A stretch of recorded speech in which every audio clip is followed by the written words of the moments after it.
guys, let's come to this next topic. That is combination of cell. Actually, this topic is quite helpful for us to solve out the different problem which is based on a cell. Okay, and right now we already discussed about the equation because this top derivation of this equation is given in our textbook, but it is right now just out of syllabus for us. Okay, so we just discussed some equation and everything of this. Okay, जो topics है वो text book में है लेकिन वो exam में आने वाला नहीं है, तो इसको आपको एमसीक्यू के लिए ही याद रखना है. मतलब आप डिफरेंट एमसीक्यू जो है वो सॉल्व कर सकते हो, इसलिए इसका जो इक्वेशन है उसका आप यूज़ कैसे करना वही आपको इसमें सीखना है. ठीक है. So why we use the combination of cell to increase the EMF of the circuit. अगर आपके पास कोई सर्किट है उसका ईएमएफ इंक्रीज करना चाहते हैं और you just increase the current of the circuit, then you use the different combination of a cell. Okay, so यहाँ पे टू पॉसिबिलिटी है to increase the EMF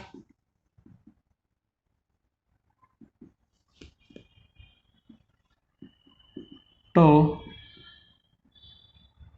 increase the current.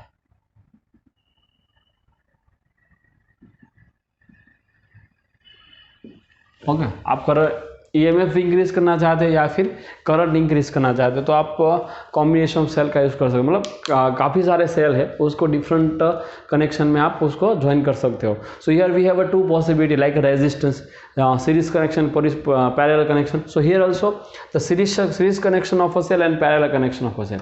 So let's start with the first one, series connection of a cell. And you must be remember this, if you consider this type of situation, consider that's a points, it's connected to the cell like this, EMF E and resistance R, inter resistance C. तो अगर आप battery को ऐसे draw कर रहे हो cell को या फिर ऐसे ड्रॉ कर रहे हो, दोनों में कोई भी प्रॉब्लम नहीं है. That is just a symbolic form.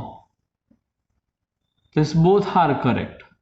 Okay, so battery and internal resistance are interchangeable. आप ऐसे इंटरचेंज कर सकते हो. ठीक है, तो जस्ट है आपको कभी इसकी रिक्वायरमेंट हो तो आप इसको याद रखना. Now comes to this one, if you just connect this two cell in a series and some current is flow through this one. मान लो कि कितना करंट इसमें से फ्लो हो रहा है, आई. ओके, तो मतलब आप इसकी इक्विवेलेंट सर्किट ऐसे बना सकते हो. ए तो दो बैटरी है, उसकी जगह पे आप एक बैटरी रख दो, उसको ये इक्विवेलेंस, और सीरीज कनेक्शन है तो एप्सिलॉन एस ले लेते हैं. ठीक है, और इसका इंटरनल रेजिस्टेंस है वो लेते हैं आर इक्विवेलेंस जो भी आता है, और यहाँ पे पॉइंट्स बी. और कितना करंट फ्लो हो रहा है, I current is flow through the circuit, ऐसे गिवन है. तो आई करंट इसमें सर्किट में ड्रॉ कर दो आप. ओके, ठीक है. So this is the given situation. So what is the C equivalence in series and what is the R equivalence in series? So we have to remember this both equation. If you find the C equivalence, then that is E1 plus E2, and if you find the R equivalence, that is R1 plus R2. That's very well on equation. Okay, so by this way you just getting this answer. So R equivalence is always R1 plus R2, but here E1 plus or minus E2 both are possible. When you use the plus sign, when you use the minus sign, if this both the cells are joined in a constructive manner, then the plus sign is used. If both are cell in a destructive manner, then use the negative sign. Okay, मतलब कि दोनों की polarity same है, मतलब दोनों इसमें से current इसलिए मतलब दोनों में से सेम है, इसमें करंट फ्लो हो रहा है तो फिर आपको प्लस साइन यूज करनी है. अपोजिट ज्वाइन किया तो फिर आपको नेगेटिव साइन यूज करनी है. ठीक है. सो कंस्ट्रक्टिव मैनर है तो फिर पॉजिटिव साइन, डिस्ट्रक्टिव मैनर है तो फिर नेगेटिव. मतलब अपोजिट ज्वाइन किए है. कंस्ट्रक्टिव मतलब कैसे ज्वाइन करना है, देखो आपको इस केस में सेल को ऐसे ज्वाइन किए हुए, ठीक है, E1 E2 तो फिर पॉजिटिव साइन है, और ऐसे ज्वाइन किए हुए A B E1 E2 तो फिर इसको माइनस साइन यूज करना. तो माइनस प्लस साइन इसे यूज करना. इन दोनों में करंट सेम डायरेक्शन फ्लो होने वाला है. इसका फ्लो करंट इस डायरेक्शन में, इसका करंट इस डायरेक्शन में, अपोजिट डायरेक्शन में, तो फिर नेगेटिव साइन. सो यहाँ पे इक्विवेलेंस E1 प्लस और माइनस E2 ऐसे रख सकते हो. ठीक है. अगर आपने n सेल को कनेक्ट किया, n सेल को, तो फिर E1 plus E2 plus 2 plus En like this. So if n similar cell is use, if n similar cells are connected in series. Similar cell मतलब सेम वन, आइडेंटिकल सेल। आप यहाँ पे identical n identical cells are connected in series, then what is equivalence? n into e। मतलब यहाँ पे मैं similar manner में रख रहा हूँ, ठीक है, अपोजिट मैनर में नहीं रख रहा हूँ, सिमिलर मैनर में। अपोजिट है तो माइनस करना होगा। और इसका आर इक्विवेलेंस क्या होता है? इसका आर इक्विवेलेंस क्या होता है? N R s we know, ठीक है, R plus R n R. So this is the equivalence and equivalence in case of series connection. That is the equation of series connection. Okay, तो यहाँ पे आप epsilon S लिख दो series connection के लिए, ठीक है। पैरेलल में है तो पी लिखेंगे, या भी सीरीज है तो इसलिए तो एप्सिलॉन एस, यहाँ पे भी एप्सिलॉन एस रखते हैं, ठीक है। तो that is the equivalence EMF of the series combination of a cell, series connection of a cell. Now comes to the parallel connection of a cell. If you consider the parallel connection, then this is the parallel connection. Okay, so यहाँ पे अगर आप current draw करोगे तो इसमें से current suppose flow हो रहा है I1, इसमें से करंट फ्लो हो रहा है I2, तो यहाँ पे करंट हो जाएगा I। मतलब इस तरह से आप पैरेलल कनेक्शन को रख सकते हो। तो आपने इस पूरी सर्किट को एक सिंगल सेल से रिप्लेस किया। सपोज यहाँ पे A है, पूरी सर्किट्स को E equivalence is equal to E parallel से रिप्लेस किया with the R equivalence resistance of this one. तो फिर आपका इस तरह का मतलब इस तरह की सर्किट जो ऐसी बन गई, इसी केस में एक पूरी सर्किट आपकी ऐसी बन गई। तो यहाँ पे इक्विवेलेंस क्या होगा? तो E equivalence is equal to E parallel, answer होगा E1 upon R1 plus E2 upon R2 upon 1 upon R1 plus 1 upon R2, ठीक है। That is equivalence. आपका इक्विवेलेंस का इक्वेशन कुछ ऐसा रहेगा। हमें डिराइव नहीं करना, इसलिए हम डिराइव नहीं कर रहे, अदरवाइज आप डिराइव करते हो तो फिर आपका आंसर कुछ ऐसा आता है, ठीक है, ई पैरेलल का। This is your answer. And what is the R equivalence in this situation? So R equivalence is equal to sorry, यहाँ पे तो पैरेलल है, तो 1 upon R parallel is equal to 1 upon R1 plus 1 upon R2। 2 है तो 2 ही लेते हैं, चलो। आपको पता ही है पैरेलल का इक्विवेलेंस का इक्वेशन। इसमें से टोटल कितना करंट फ्लो हो रहा है? तो इसमें से टोटल करंट फ्लो हो रहा है। अगर आप इसमें आई करंट फाइंड करना चाहते हो तो यहाँ पे करंट क्या होगा? I is equal to equivalence upon R equivalence, ऐसा कुछ होगा। अगर आप इसमें करंट फ्लो करना चाहते हो टोटल, तो यहाँ पे करंट क्या होगा? I is equal to equivalence upon R. मतलब दोनों यहाँ पे इस इक्वेशन से आप इक्विवेलेंस फाइंड कर लो, इस इक्वेशन से आप आर इक्विवेलेंस फाइंड कर लो, इसमें रख दो। इसमें भी ऐसा, यहाँ पे भी प्लस और माइनस दोनों ही।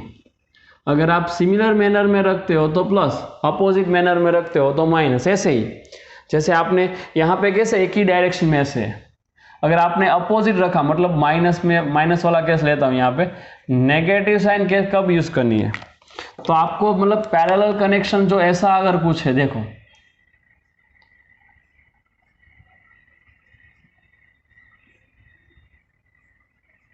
अगर इस तरह का पैरेलल कनेक्शन है तो आपको नेगेटिव साइन यूज करनी है, ठीक है। E1 R1 E2 R2, मैंने यहाँ पे एक छोटी सी सर्किट बनाई है। तो इस तरह का अगर कोई केस है तो आपको नेगेटिव साइन यूज करनी है। और अब ऐसे इसको सिमिलर मैनर बोलते हैं, इसको अपोजिट मैनर बोलते हैं, ठीक है। Constructive manner and destructive manner आप इस तरह से आपको यहाँ पे यूज कर सकते हैं। You get this answer, okay. So plus और माइनस, आर में तो प्लस ही रहेगा, आर में माइनस नहीं करना है। सिर्फ ईएमएफ में प्लस में, आर तो प्लस ही आएगा, यहाँ पे भी प्लस आएगा, यहाँ पे प्लस है। R not consider as a negative, only you just using this positive or negative sign in case of EMF miss battery में, ठीक है। तो आप इस तरह का काउंट कर सकते हो। अगर आप इसी सिचुएशन को एक्सटर्नल रेजिस्टेंस के साथ कनेक्ट करते हो तो फिर क्या होगा?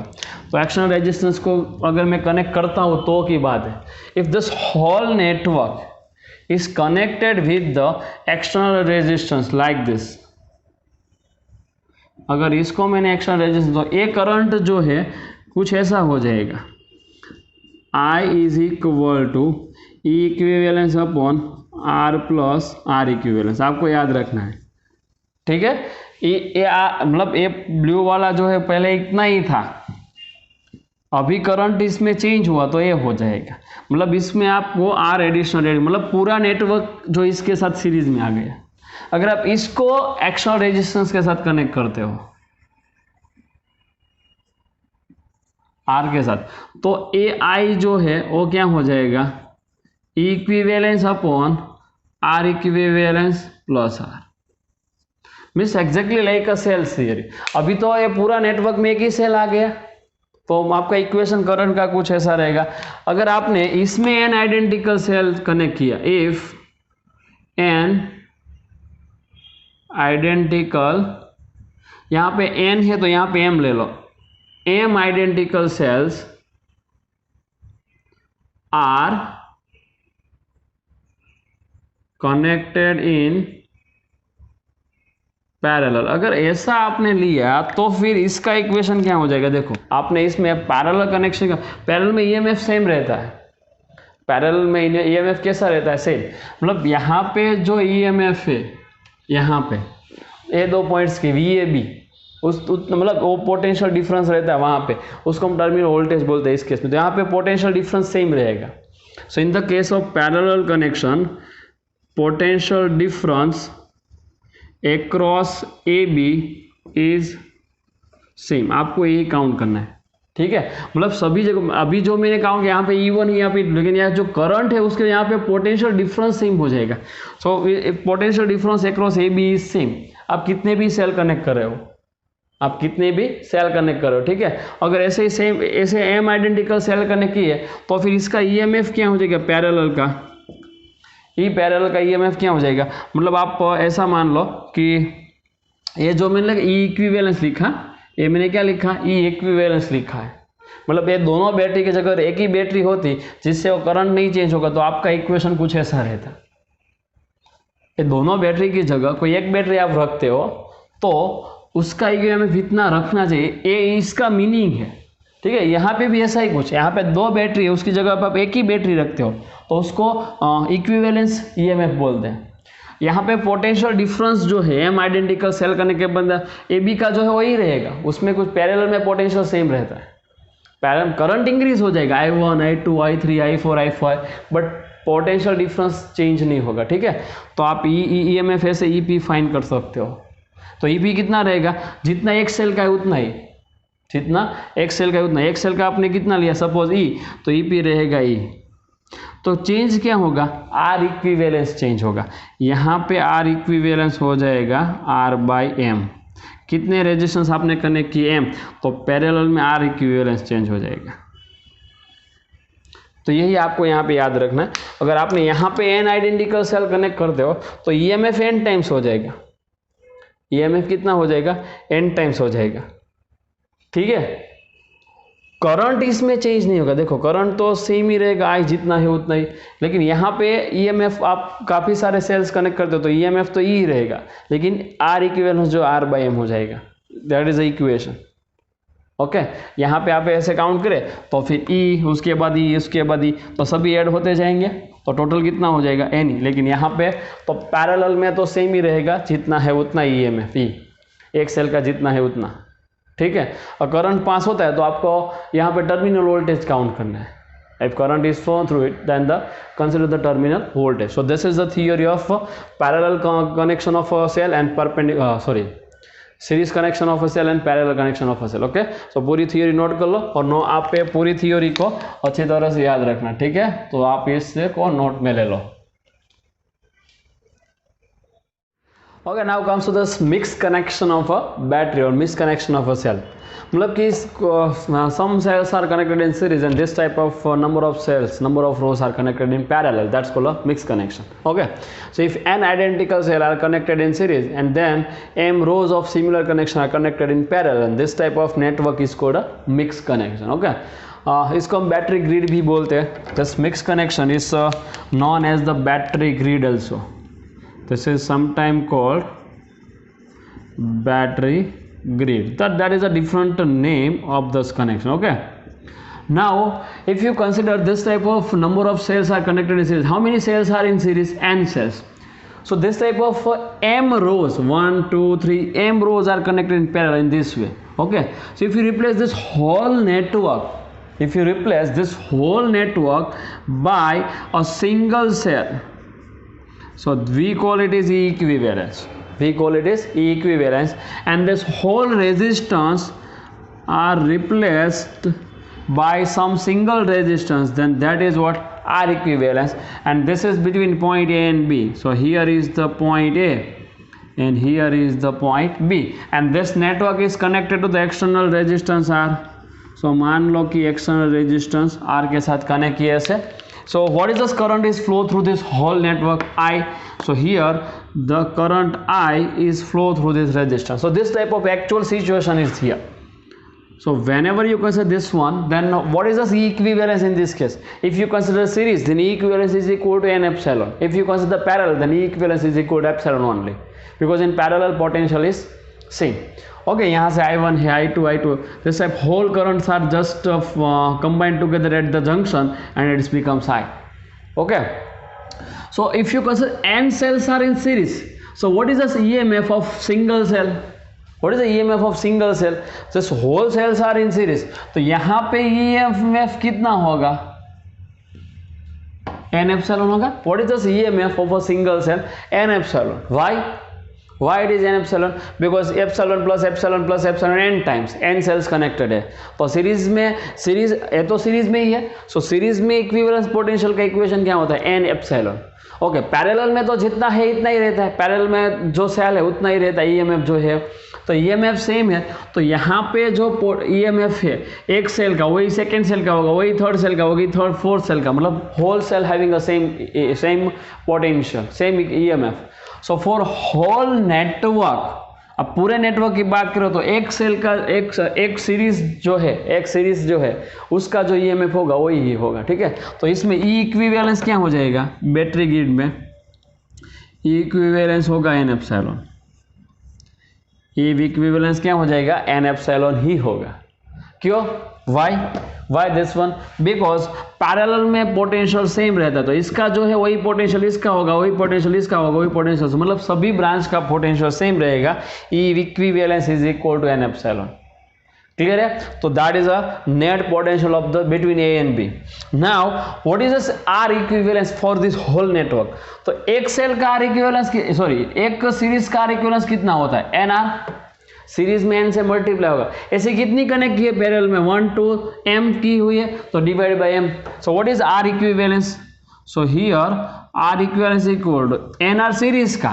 ऐसी कितनी सीरीज है आपके पास? m सीरीज है, so divide by m. So this is the R equivalence. Okay, फिर से what is the EMF of a single series? n ही. ईएमएफ कितना हुआ?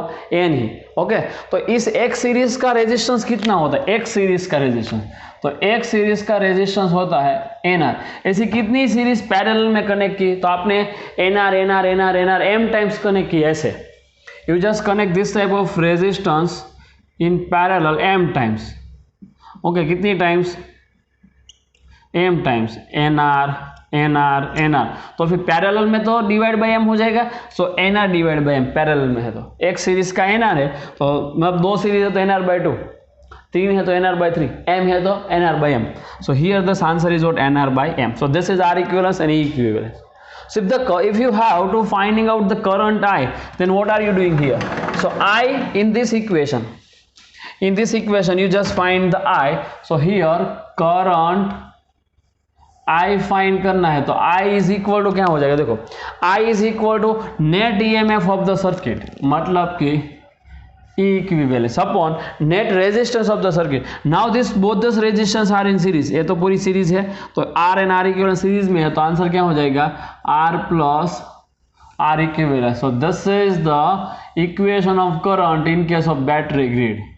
बैटरी ग्रिड में आपको इक्वेशन कुछ ऐसे लिखना है. ठीक है, अगर ये वैल्यू भी यहाँ पे रखते हो, ऐसा कनेक्शन है तो ही ये वैल्यू आएगी. ठीक है, एक्चुअल इक्वेशन ये रहेगा, एक्चुअल इक्वेशन जो है वो ये होगा, लेकिन अगर ऐसा कनेक्शन है, ऐसा जो मैंने ड्रॉ किया वही कनेक्शन है, तो आई कितना हो जाएगा? इक्विवेलेंस का आंसर क्या हुआ? N E. So n E upon R plus R equals n R by m. So answer होगा NR/M. So this is your current in this circuit. हाँ, अगर सर्किट को आप चेंज करें तो फिर इस केस में आपको I ऐसे लिखना है, I is equal to equivalence upon R plus R equivalence. Clear है? So that is a case of mix grid. ऐसे एन सेल कनेक्ट करते हो तो आपका ये आंसर होगा. कभी कभी इस टाइप का जो क्वेश्चन है आपको पूछते हैं तो आपको ये डायरेक्टली मतलब कॉन्सेप्चुअली याद रखना है कि पैरेलल में ईएमएफ इतना रहता है, मतलब पैरेलल में सभी ब्रांच में ईएमएफ सेम रहेगा, तो एक ब्रांच का ईएमएफ है वही नेट ईएमएफ होगा. ठीक है, और जो आर इक्विवेलेंस है उसमें एक सीरीज का एनआर होगा, तो इसी एम सीरीज है तो डिवाइड बाय एम किया तो ये हो गया आर इक्विवेलेंस. और करंट का इक्वेशन तो यही रहेगा कोई भी केस में, E equivalence upon R plus R equivalence, series में हो या फिर पैरेलल में हो. ठीक है, पैरेलल में हमने यही किया था, R upon R equivalence like this. So you just getting this answer. Okay, note करो टॉपिक्स को.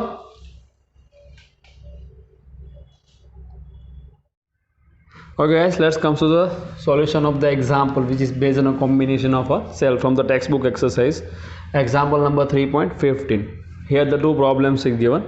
The 6 lead acid battery of secondary cell, each of EMF 2 volt and internal resistance 0.015 are joined in a series to provide a supply of a resistance 8.5 ohm.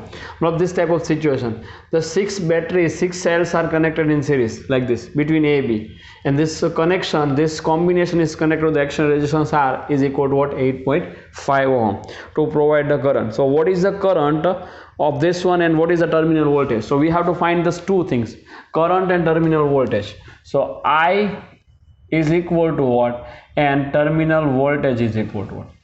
Okay, so this is a series combination of a cell. So for series combination, what do you have to write? For series combination, you just write the answer in this form like this. Series I is equal to equivalence upon R plus R equivalence. So 6 cell यहाँ पे है तो 6 into EMF, एक का EMF 2 volt है तो 6 into EMF upon R plus how many cells are there? 6 cell. So इसमें भी क्या हो जाएगा 6 into R because R equivalence is equal to what? 6 into R. So that is you just put this all the value you getting this answer. Okay, so that's answer, you just write down this answer. Means calculation is in homework. आप calculate homework में. अभी now we have to find the terminal voltage of this between AB. Okay, second case, terminal voltage. If you want to finding out the terminal voltage here, then V is equal to epsilon minus IR. ऐसा कुछ equation है terminal voltage का. What is the terminal voltage? Generally given by this way, V is equal to epsilon minus IR. लेकिन यहाँ पे combination है तो E equivalence minus R equivalence. Okay, so V is equal to कितनी battery है? 6. सो 6 epsilon minus आई जो भी मिला यहाँ पे रख देना. ठीक है, आर इक्विवेलेंस कितना हो जाएगा? 6 into R. तो इसमें आप सभी वैल्यू रख दो, आई जो मिला ये यहाँ पे रख दो तो आपका जो आंसर है वो मिल जाएगा. ठीक है, सो this is your answer in volt. So calculation is again in homework. Clear है? सेकेंड प्रॉब्लम भी इसमें दिया हुआ है. What is the second problem? A secondary cell after the long use have EMF 1.9 volt and the large internal resistance of 380 ohm. मतलब second case में कुछ ऐसा है कि EMF जो है वो 1.9 वोल्ट हो गया और इंटरनल रेजिस्टेंस जो है वो 380 ओम हो गया. मतलब after long use of this battery what is the max underline maximum current. अगर आपको बैटरी में से मैक्सिमम करंट चाहिए तो इक्वेशन तो पता ही है, I max is equal to EMF upon R. External resistance को 0 ले लो तो करंट मैक्सिमम मिलेगा. तो EMF 1.9 अपॉन ए 380. तो अगर आप इसका आंसर फाइंड करोगे तो आंसर कुछ इसका आता है and you get this answer 0.05 ampere. What is this answer? After calculating 0.0 या 0.00 sorry, what is this answer? 0.005 ampere. आप जब कैलकुलेट करो तो आंसर कुछ ऐसा रहेगा. ठीक है, ये आंसर इसलिए मैंने लिखा क्योंकि यहाँ पे दूसरा क्वेश्चन भी है. Could the cell drive the starting motor of a car. मतलब ये जो सेल है वो मोटर को स्टार्ट करने में हेल्पफुल होगा कि नहीं होगा? तो इस सेल में से इतना करंट ही फ्लो हो रहा है और मोटर स्टार्ट करने में अप्रोक्सीमेटली 100 एम्पियर करंट चाहिए. If you want to start a car motor, then you require the 100 ampere current, and here this current is very small. So this type of cell does not helpful to start a motor, car motors. Okay, so it does not helpful. Write down. You require the approximately 100 ampere current to start a car motor. Okay, so यहाँ पे लिख देते हैं to start a car motor approx 100 ampere current is required. इतनी requirement है, मिल रहा है इतना ही, तो फिर not possible. So it is not useful. It is not useful. This is your answer. Okay, ये यूजफुल नहीं होगा, सिंपल है. तो आप इस मतलब जो भी आपने कॉम्बिनेशन सेल में थ्योरी यूज की वही थ्योरी से आप ये पूरा एग्जाम्पल है सॉल्व कर सकते. ठीक है, तो पूरा एग्जाम्पल नोट कर लो. Okay guys, let me solve some practice example which is based on a combination of a cell. Okay, so what is this? First, find the current through the 4 ohm resistor. मतलब ऐसी कोई circuit है, यहाँ पे 4 ohm resistor है. We have to find the current through it. Okay, now we don't know in which direction the current is flowing. So the two cells are connected in parallel. See, 12 volt and 8 volt with the internal resistance 3 ohm and 6 ohm are connected in a parallel. So we use this equation of E equivalence in parallel. मतलब इस पूरी circuit को आप मान लो कि यहाँ पे 18 वोल्ट की बैटरी है और 12 वोल्ट की बैटरी है. ओके, यहाँ पे आप मिस्टेक फर्स्ट करोगे E1/R1 प्लस E2/R2, बट यहाँ पे देखो इसका करंट इसमें फ्लो हो रहा है, यहाँ पे ये फ्लो हो रहा है, मतलब अपोजिट है. तो इसमें आपको यूज करना है E1/R1 minus E2/R2, otherwise your answer will be wrong अगर आपने ऐसा यूज किया तो लार्जर बैटरी से चलते अगर डायरेक्शन रॉन्ग हुई तो आंसर नेगेटिव रहेगा. ठीक है, उस पर डायरेक्शन की कौन सी है पता नहीं है. अगर आपकी डायरेक्शन रॉन्ग हुई तो फिर आपका आंसर जो है कैसा होगा? नेगेटिव होगा. ठीक है, ओके. चलो इसमें ऐसा मान लो कि ये 18 वोल्ट की बैटरी है इस तरह से और ये रेजिस्टेंस है और एक्सटर्नल रेजिस्टेंस है R. इसको मान लो कि R है, तो R इज इक्वल टू 4 ओम. यहाँ पे रख दो आप E इक्विवेलेंस, यहाँ पे रख दो आप R इक्विवेलेंस. ठीक है, तो आपको करंट चाहिए तो आपका ये करंट हुआ I. You just get this. So what is E equivalence? So E equivalence in parallel. So E parallel is equal to E1/R1 minus E2/R2 upon 1/R1 plus 1/R2. ठीक है, यहाँ पे जो 1 है वो A होगा अपना, क्योंकि ये बैटरी को आपने लिया है लार्जर. राइट, E1 होगा तो A E2 होगा, A R1 होगा, A R2 होगा. अगर आपने रॉन्ग एजम्पशन किया है तो फिर आपका आंसर नेगेटिव होगा और कुछ नहीं होगा. आपने अगर रॉन्ग एजम किया है कि ये लार्जर है तो ऐसा होगा तो फिर आपका आंसर नेगेटिव हो जाए और कुछ नहीं होगा. ठीक है, नेगेटिव का मीनिंग होता है आपने रॉन्ग लिया तो आपको उसको अपोजिट कर देना है. क्लियर? चलो वैल्यू रखते हैं इसमें. तो equivalence is equal to E1/R1. So 18/6. 18/6 means 3 minus 12/3 4 upon 1/R1 means 1/3 plus 1/6. So 3 minus 4 minus 1 upon 6 plus 3 9. 6 plus 3 9 and 6 into 3 18. So 18/9. So that's a 2. So here it is 9 and here it is 18. So E equivalence कितना आया? -2 volt. मतलब कि आपने जो एजम किया है wrong है. आपको ए सर्किट जो है वो इस तरह बनानी थी लेकिन आपने बना दी अपोजिट. तो अभी इसको चेंज कर देते हैं. चलो, तो अभी इक्विवेलेंस ये होगा कितना आया? 2 volt. Now we change this terminal. Okay, अगर चेंज किया तो फिर ये यहाँ पे हो गया 2 वोल्ट. आर इक्विवेलेंस फाइंड नहीं किया, कर देते थोड़ी देर में. चलो, और ए हुआ आर, ए हुआ आर इक्विवेलेंस. तो पैरेलल में आर इक्विवेलेंस क्या होता है? सो यहाँ पे आपका आंसर होगा R equivalence is equal to R1 R2 upon R1 plus R2.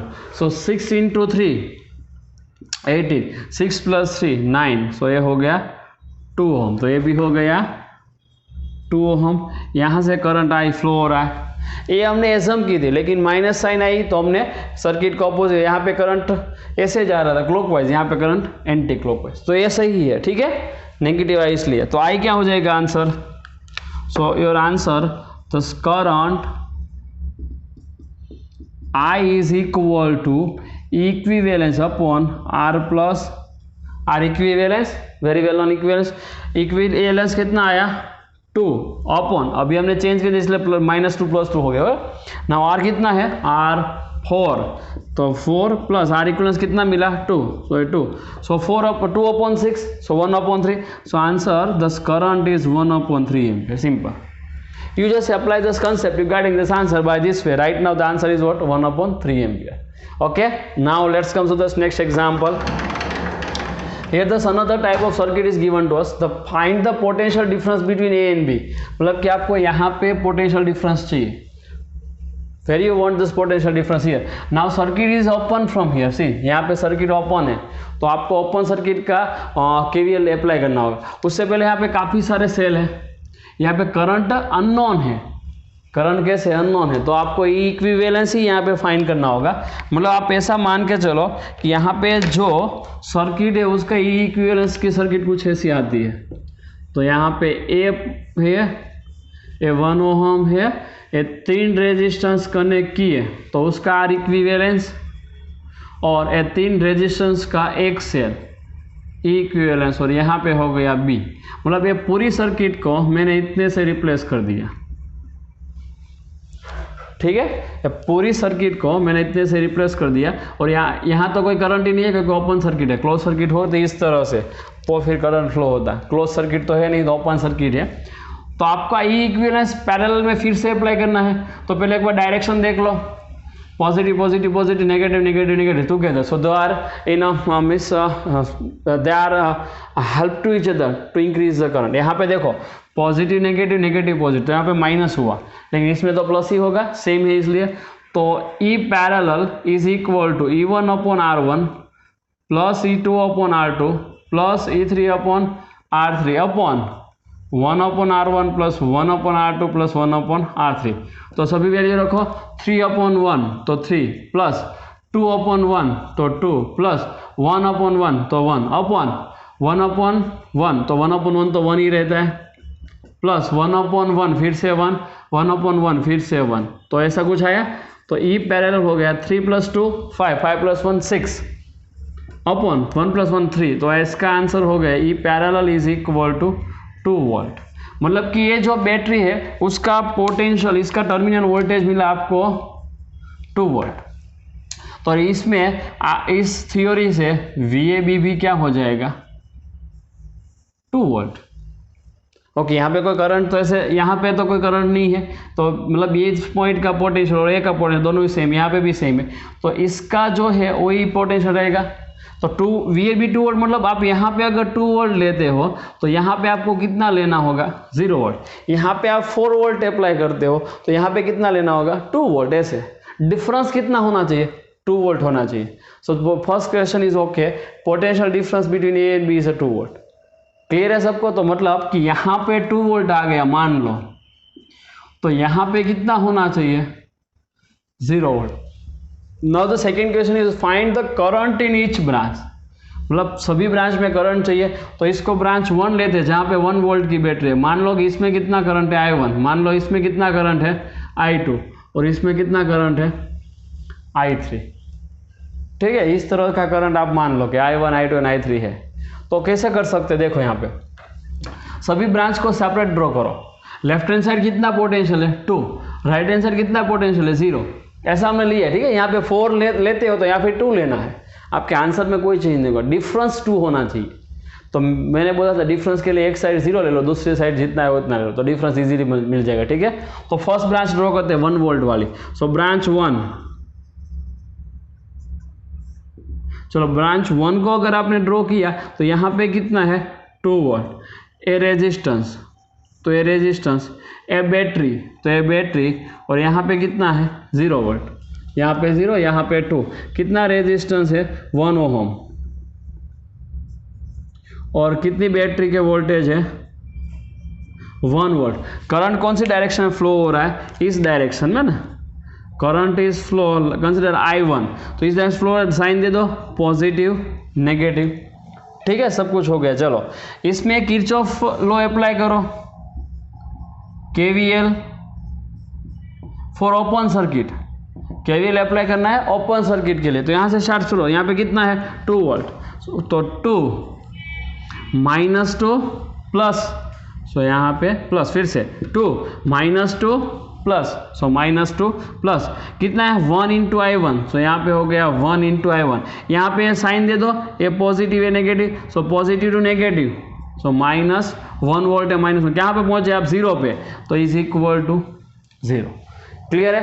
तो आपका आंसर क्या होगा 2 - 1, 2 - 1 1 हुआ, 2 - 1 कितना हुआ 1, तो आंसर हो गया I1 is equal, right hand side becomes -1, -1 ampere, मतलब आपने जो डायरेक्शन चूज किया वो रॉन्ग है। You just consider the current is flow from here to here, actually current is flow from here to here.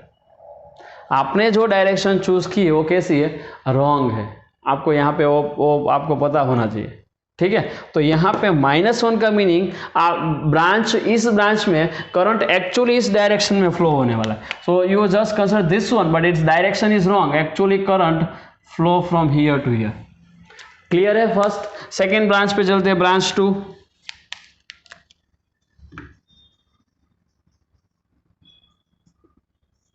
तो branch 2 को ही draw करो, ठीक है। तो यहाँ पे 2 वोल्ट, अलग पेन से ड्रॉ करते हैं, यहाँ पे कितना 2 वोल्ट, ओके। उसके बाद एक रेजिस्टेंस, एक बैटरी, तो एक रेजिस्टेंस और एक बैटरी, और यहाँ पे कितना 0 वोल्ट, यहाँ पे 0 वोल्ट। बैटरी की वैल्यू लिख दो, यहाँ पे 2 वोल्ट है, यहाँ पे 1 ओम है, करंट कितना लिया है 1 ओम, तो यहाँ पे मान लो कि करंट कितना लिया I2, my mistake, current I2 है, 1 ओम रेजिस्टेंस है, ठीक है। साइन दे दो, यहाँ से एंटर हो रहा है, तो ये पॉजिटिव, ये नेगेटिव, ये नेगेटिव, ये पॉजिटिव, ठीक है। फिर से KVL अप्लाई करो, KVL अप्लाई किया तो यहाँ पे कितना वोल्ट है 2, तो ये होगा 2 -2 plus, so -2 plus 1 ohm resistance I2 current, so 1 into I2, okay, +2 minus, so minus कितना है 2 वोल्ट, तो 2 कहाँ पे पहुंचे यहाँ पे, तो इज इक्वल टू 0। तो इसमें काउंट करो, तो 2 - 2 0, मतलब I2 0, मतलब सेकेंड ब्रांच में कोई करंट ही नहीं है, सेकेंड ब्रांच में कोई करंट है ही नहीं, I2 is equal to what 0। तो ब्रांच 3 पे चलते हैं, ब्रांच 3,